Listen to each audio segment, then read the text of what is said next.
रथयात्रा समय परिवहन विभाग गुरुत्वपूर्ण भूमिका रही है। श्रद्धालु और भगवान मध्य परिवहन विभाग सेतु सदृश, तेणु परिवहन विभाग अधिकारी और कर्मचारी माने महाप्रभु सेवा बोली विवेचना कर कार्य करने को आह्वान देते।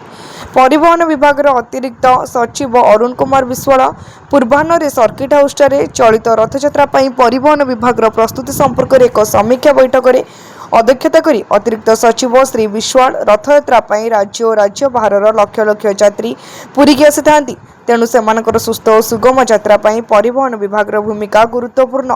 प्रत्येक मध्य सुसमन्वय फल आम ही गुरु दायित्व को सुचारू रूपे निर्वाह करबा से कहिथिले। प्रारंभ में आरटीओ सुस्मिता बेहेरा समस्त को स्वागत सह परिवहन विभाग प्रस्तुति संपर्क में विशेष सूचना देते।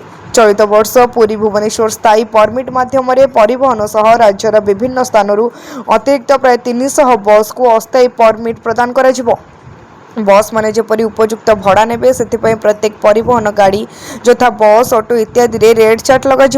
बस मालिक संघ मानकु नै कमिटी गठन और समन्वय रखा। परिवहन परिचालना स्वतंत्र एनफोर्समेंट टीम करा जायछि। स्पीड जांच, ओवरलोडिंग, फिटनेस, परमिट इत्यादि जांच करा जिवो। यात्री मानक पई विश्राम गृह से अन्य मौलिक सुविधार व्यवस्था हेबो। प्राथमिक चिकित्सा किट, पीवा पानी, ओआरएस इत्यादि बंटन करा जिवो। क्रेन और एम्बुलेंस नियोजित रहिबो। दुईटी सूचना केन्द्र माध्यम अत्यावश्यक सूचना प्रदान करा जिवो। गाड़ी मरामती सेवा, ट्राफिक परिचालना, एनएचआई, हाईवे पेट्रोलिंग, मालतीपाटपुर ठारे कैंप, शटल सेवा सह बस गुड़िकर सड़क दुर्घटनार वार्ता प्रदर्शन पर व्यवस्था करा जायछि।